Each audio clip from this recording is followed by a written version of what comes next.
أعوذ بالله من الشيطان الرجيم. بسم الله الرحمن الرحيم. تبارك الذي بيده الملك وهو على كل شيء قدير.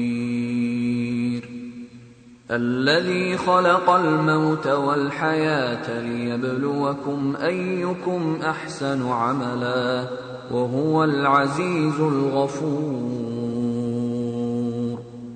الذي خلق 7 سماوات طباقا ما ترى في خلق الرحمن من تفاوت فارجع البصر هل ترى من فطور ثم ارجع البصر كرتين